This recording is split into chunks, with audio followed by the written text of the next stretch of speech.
Greetings. Thank you for being here with me today. My name is Rainbow Riss, and this is the full-length video of my presentation for the AIC Undergraduate Research Symposium, Artists as Activists. So here it is, Visual and Digital Arts with Professor John Nordell at American International College. Here's my abstract, and we can ignore that part at the top because this is the full-length presentation. At AIC, I have taken several creative art classes, including a 3-credit VDA independent project, which I completed last semester. This semester, I've been taking history of art. While exploring questions about art, artists, and their roles within society, for the URS, I plan to present a small number of socially engaged art pieces that I completed during my previous classes, alongside work from established socio-political artists, using the viewpoints that I have gained during history of art to guide the presentation. We will inspect the impact of artistic activism in society as one of the gears or forces that shapes and transforms our world. The artist's role in society. With principles of decolonization in mind, I cannot carry out this presentation without first acknowledging the roots of human creativity and the origin of the artist. In a 1990s conference titled Opening the Doors of Creativity, Terence McKenna stated that nature's creativity is obviously the wellspring of human creativity, and that the prototypic figure for the artist, as well as for the scientist, is the shaman. The shaman is the figure at the beginning of human history that unites the doctor, the scientist, and the artist into a single notion of caregiving and creativity. He believes that to whatever degree art over the past several centuries has wandered in the desert, it is because this shamanic function has been either suppressed or forgotten. Different images of the artist have been held up at different times. For example, the artist as handmaiden of a ruling class or family, or designer for the production of integrated objects into a civilization. But this notion of the artist as mystical journeyer, one who goes into a world unseen by others and returns to tell them of it, was pretty much lost in the post-medieval and Renaissance conception of art, up until the late 19th or early 20th century, where there's a new permission to explore the irrational. Surrealism and German Expressionism are examples that make use of this permission. So this brings me to this question. What are the responsibilities of the artist? When asked about the role of artists in a healthy culture, Canadian clinical psychologist Jordan Peterson said, "The artists are the first people who articulate the unknown." And so the role of the artist in a healthy culture is to bring to public awareness elements of being that have not yet entered the collective consciousness. And they do that by translating what is as of yet unimaginable but sensed into what is at least imaginable. They're problem detectors and problem solvers. That's what true artists do. Move us forward into the unknown. Well, Terence McKenna says the artist's task is to save the soul of mankind, and anything less is dithering while Rome burns. Because of the artists who are self-selected for being able to journey into the other, if the artist cannot find a way, the way cannot be found. Now, that's a pretty big task to take on. Save the soul of mankind. Well, luckily, it's not a task for just one person. I don't have to take this on alone. This is a collective task. However, how do you actually do that? How am I supposed to save the soul of mankind? How are you, if you are an artist, if you consider yourself an artist? How are you supposed to do that? Well, here's what Leslie Birch says. She says that the role of artists, above all things, is to be as true to themselves as they can, within society, the community, and the world at large. This sounds like a cliche, but is in itself much harder than it seems. Being an artist involves wearing all sorts of masks, just like any other job. But the difference is we have the lingering responsibility to unearth the truth of things. Sometimes we will seem vulnerable. Sometimes we will make mistakes. But the main thing is to not give up. Many artists take up causes they believe in and devote their entire life to it. For instance, some of them may be so concerned about the destruction of the environment that they will build a sculpture that expresses the pain felt by Mother Earth, highlighting how people are polluting and destroying a paradise. Expressing such an opinion in a purely logical manner may not work with people. But if an artist can express their pro-environment stance in an emotionally moving way, it can create a lasting impact on the viewer's mind. That is essentially the power of an artist, to make truth emotional. And that's from Vision Times, Artists and Their Roles in Society.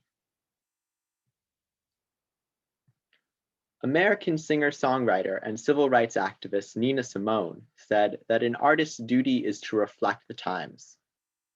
She says, as far as I'm concerned, it's their choice, but I choose to reflect the times and situations in which I find myself.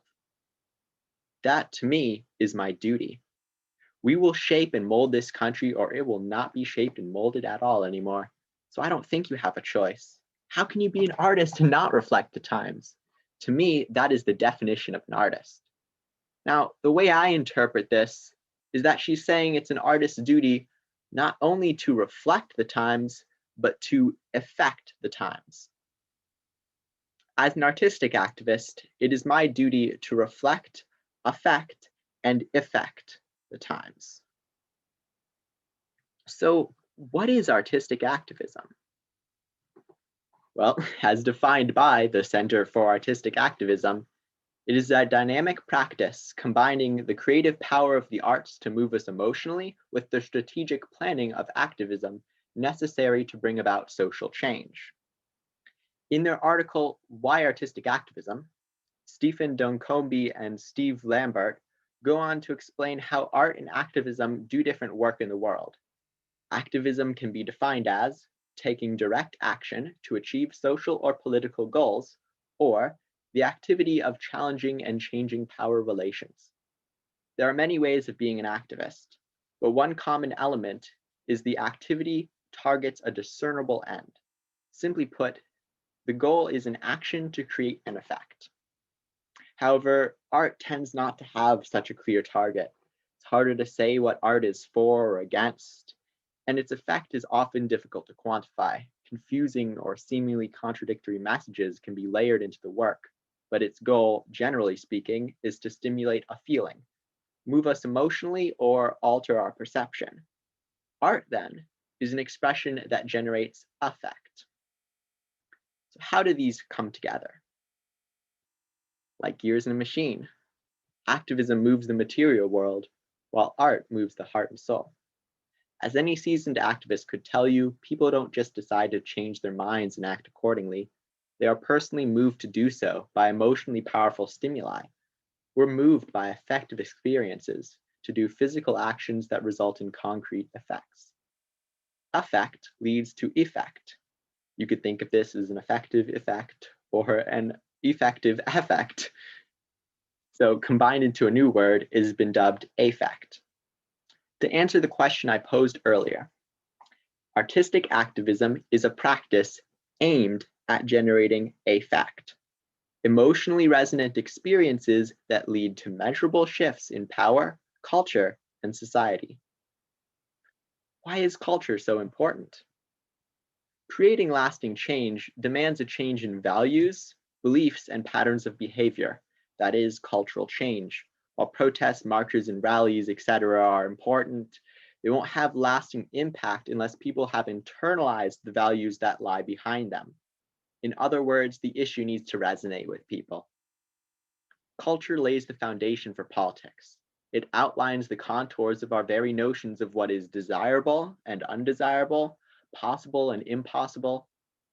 Culture makes us as we make it, and culture is the base material for artistic activism. How has artistic activism been used? Street art has been a strong medium for many socio-political artists to connect with their audience, the general public. Street art reflects our prehistoric roots, when cavemen painted on cave walls These cave paintings were the artistic representation of life then. In the history of street art, the beginning of the 20th century was a significant turning point. It was a time when young people, in response to the socio-political environment at the time, started a movement, taking the battle for meaning into their own hands in the form of graffiti. George Oman. Getting your message out there where it will be seen can be an important challenge, especially when local or federal government disapproves, as it may cause people to question their authority for the morality of their actions. Nevertheless, many street artists have made a name for themselves, even becoming widely popular, with artists like Banksy, Keith Haring, and Shepard Fairey being some of the most well-known. And actually, Jean-Michel Basquiat started his career as a street artist, then going on to become one of the most influential artists of neo-expressionism in the 20th century. Here is some Brazilian street art. And as you can see, there's a couple examples that I have here that are protesting the World Cup. Now, these is just a couple, but there were whole streets lined with such artwork. And when faced with an assignment to artistically interpret any flag from around the world, I seized the opportunity to bring attention to a reality that is hard to take in, but ever so important to recognize. Burning of the Amazon rainforest. How did we get here? Man-made wildfires spreading across the Amazon, destroying an ecosystem that supports nearly 90% of the world's known species and the most biodiverse landscape on planet Earth. Over 30,000 species. Brazilian President Jair Bolsonaro has signed laws that allow corporations to further exploit this sacred land, home to an estimated 400 indigenous tribes. Human culture is being destroyed for cattle ranching? You might be asking, why isn't anything being done to stop this? Because on a corporate level, they don't want it to stop, but there is something we can do about it. Although this may be the fault of corporations, they are doing it based on the suggestions of the masses and how they live their lifestyle in the current age. Our unhealthy exploitation of livestock in the Western world. That's the problem. So in order to combat this need for this to happen and help the earth grow, our eating habits must change. We need a more conscious and compassionate way of intaking our nutrition, of eating and surviving here on earth. And that happens to be following as best we can a plant-based diet, Vishita Das. Order and progress. This is the Brazilian national motto. Love is a principle, order is the basis, progress the goal. Needless to say, our predicament in the Amazon is a crime against all life and in direct conflict with the message of the Brazilian flag and its people. Ordem e progresso. I want to ask, to what future are we making progress towards? I see the Brazilian flag flying above burning land, and it feels somber and dystopian. I chose to create a poignant work that interprets the flag's meaning by depicting a polarizing backdrop. I saw how Brazilian street artists use their platform to protest and encourage positive change, and I was inspired by their colorful graffiti to create my piece with this intent in mind. Here's some other work that I've created while at AIC. The corporate duopoly. I made this piece, well, I started it, it's still in progress, during my VDA independent project. This work is a critique of capitalism in the US and its flawed two-party system that we call democracy. So in the theme of this artwork, I've included lyrics from my song Windbreaker to extrapolate on this topic.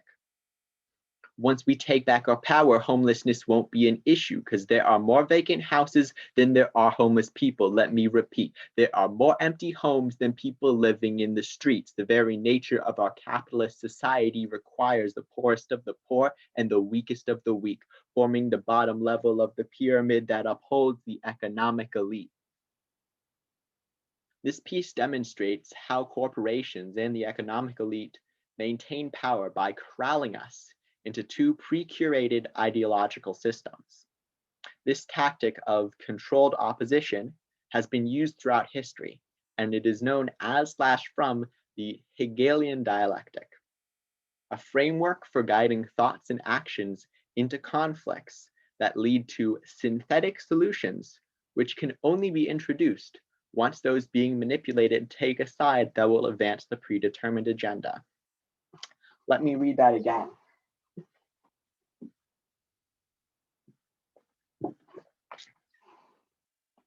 The Hegelian dialectic, a framework for guiding thoughts and actions into conflicts that lead to synthetic solutions, which can only be introduced once those being manipulated take a side that will advance the predetermined agenda.